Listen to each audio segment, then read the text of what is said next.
P and Q. The average of P and Q salary is 60,000. The average of P and Q salary is 60,000. P మరియు Q లో సరాసరి జీతం 60,000. P మరియు Q లో సరాసరి జీతం 60,000. Q and A, Q and R. Average salary is 48,000. Q మరియు R ల సరాసరి జీతం 48,000. Q and R average salary is 48,000. Q మరియు R ల సరాసరి జీతం 48,000. R and P average salary is 54,000. R and P average salary is 54,000. R మరియు P ల సరాసరి జీతము 54,000. Find the average salary of P, Q and R. Find the average salary of P, Q and R. P, Q, R ల సరాసరి జీతం కనుగొనము. P, Q, R ల సరాసరి జీతం కనుగొనము. రైట్, క్వశ్చన్ ఏమన్నాడు చూడండి. P and Q యావరేజ్ ఎంత ఇచ్చాడు?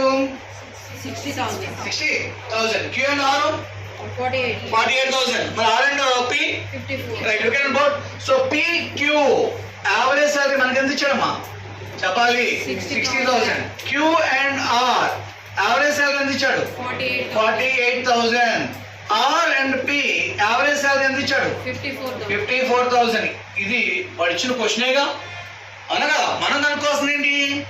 P, Q and R average salary ఎంతో ఫైండ్ అవుట్ చేయాలి. మొత్తం ఏంటిదమ్మా క్వశ్చన్? అర్థమైంది, వాడు ఇచ్చిన question. Right, so P, Q, R 3 values average కనుక్కోమంటే ఏం చెప్పాను మీకు?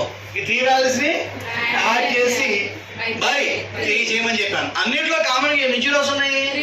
3 జీరోస్. కాసేపు గాలిలో వదిలేయండి, తర్వాత తీసుకున్నాము. ఓకేనా? వదిలేసి లిమిట్ నెంబర్ తీసుకోండి. 60, 48, 108, 54, 162 by 3. So 3 in this value 5 times చెప్పాలి 4 times. నోట్లో 5 కనబడుతుంది. రైట్, సో ఎన్ని జీరోస్ కామన్ గా ఉన్నాయి అనుకున్నాం? 3 zeros. So answer is 54,000. Answer is 54,000. Right, so మీకు అర్థం అవడం కోసం ఈ కాన్సెప్ట్ చెప్పానమ్మా, ఒక్కసారి వినాలి. చూడండి, సో ఏం లేకుండా నన్ను అడిగితే చూసి ఎలా పెట్టాలి వినాలి.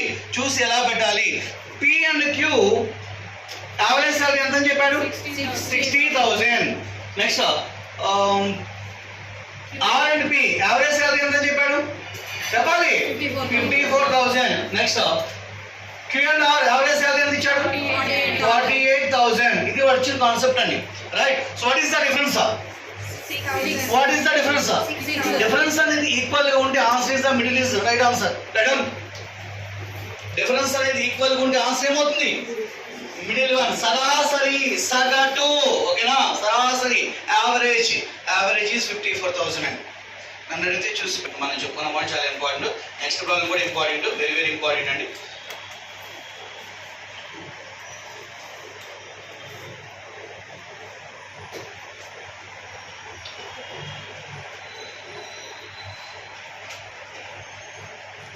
Next, the average age of 24 students is 12 years. The average age of teacher concept చెప్పాను మమ్మీ చెప్పలేదు. The average age of 24 students is 12 years. 24 మంది విద్యార్థుల సరాసరి వయసు 12 సంవత్సరాలు. 24 మంది విద్యార్థుల సరాసరి వయసు 12 సంవత్సరాలు. If the age of teacher is also included, the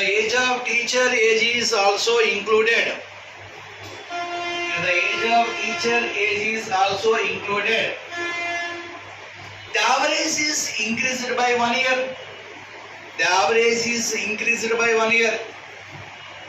వారితో పాటు ఒక ఉపాధ్యాయుని వయసు కలిపినట్లయితే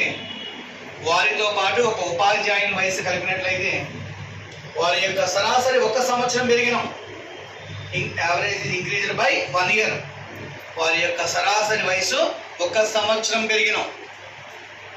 find the age of teacher. Teacher వయసు, ఉపాధ్యాయుని వయసు ఎంత? Find the age of teacher. ఉపాధ్యాయుని వయసు ఎంత? ఉపాధ్యాయుని వయసు ఎంత? రైట్, క్వశ్చన్ చూడమ్మా.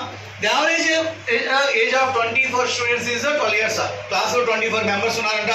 వాళ్ళ యొక్క యావరేజ్ ఏజ్ ఎంత చెప్పాడు మనకి? 12 ఇయర్స్ అన్నాడు. If the age of teacher is added, 24 students తో పాటు టీచర్ ని యాడ్ చేశారు. అప్పుడు ఎంత మంది అవుతారు? 25 మెంబర్స్ అవుతారు. The average is increased by 1 year. Before average ఎంత ఉంది? 12 ఉంది. 1 ఇంక్రీజ్ అయితే 30, డిక్రీజ్ అయితే 11 అవుతుంది. Okay, apply to board. Total 24 students ఉన్నారు. 24 students. Average is 12 years. 24 into 12. 24 students తో పాటు టీచర్ ని యాడ్ చేశారు. 24 plus 1 25. Average is increased by 1 year. Before average 12 ఉంది. 1 ఇంక్రీజ్ అయితే 13. మల్టిప్లికేషన్ చూడమ్మా. 24 ఇంటూ 12. 24 ఇంటూ 12.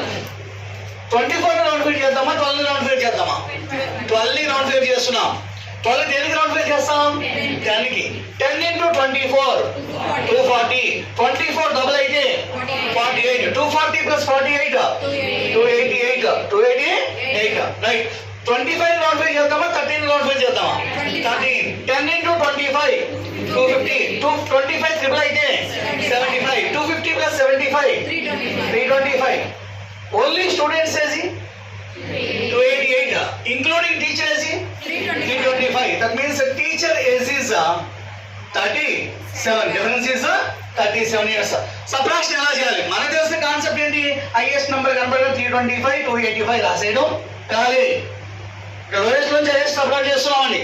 హైయెస్ట్ 325 అంటే 5 8 క్యారీ కాదు కాబట్టి 1 క్యారీ చేస్తాం. 15 లో 8 మైనస్ అయితే 7. మళ్ళీ 1 ఉంది, 1 క్యారీ కాదు కాబట్టి మళ్ళీ 10 ప్లస్ 11 11 అయిపోతుంది. ఇది కాన్సెప్ట్ అండి. ఇది వరస్ట్ కాన్సెప్ట్ అండి, సబ్ట్రాక్షన్. నేను ఒకసారి చెప్తాను చూడండి. Okay number take it highest number 325. Round figure 300. 300 above 25. 300 below 12. 25 plus 12 37. అర్థమవుతున్న కాన్సెప్ట్ అండి, subtraction. Round figure take it highest number 325. 325 round figure 300 above 300 below 25 plus 12 37. అర్థమైంది మోడల్? ఎంతమంది అర్థమైంది? రైజర్స్ రైట్. నేను ఇంకో కాన్సెప్ట్ చెప్తానండి. నన్ను అడిగితే ఇది వరస్ట్ కాన్సెప్ట్ అండి. ఇదే వరస్ట్ కాన్సెప్ట్. 2 స్టెప్లు అయినా కావచ్చు వరస్ట్ అండి. క్లాస్ లో ఎంతమంది స్టూడెంట్స్ ఉన్నారు? 24 స్టూడెంట్స్ ఉన్నారండి. యావరేజ్ ఎంత ఇంక్రీజ్ అయింది? 1 ఇంక్రీజ్. ఫర్ ఎగ్జాంపుల్ మీరే క్లాస్ లో 24 స్టూడెంట్స్ ఉన్నారు. I'm giving each one chocolate to you. 24 students ఉన్నారు. ఒక్కొక్కరు ఎన్ని చాక్లెట్లు ఇచ్చాను? 1 చాక్లెట్లు ఇచ్చాను. అంటే ఎన్ని చాక్లెట్లు ఇచ్చినట్టు చెప్పాలి? 24. యావరేజ్ ఎంత? క్వశ్చన్ లో యావరేజ్ 12. 1 ఇంక్రీజ్ అయితే 13. యాడ్ చేయండి. So answer is 37. Answer is 37. ఈ మల్టిప్లికేషన్స్ అర్థమైందా? 2 నెంబర్లు మల్టిప్లై చేసి లాంగ్ నెంబర్స్, మళ్ళీ ఇంకో 2 నెంబర్లు మల్టిప్లై చేసి లాంగ్ నెంబర్స్ వచ్చినారు. మళ్ళీ దీన్ని సపరేట్ చేసిన అవసరం లేదు. మళ్ళీ ఒకసారి చూడండి, ఇది బాగుంటుంది.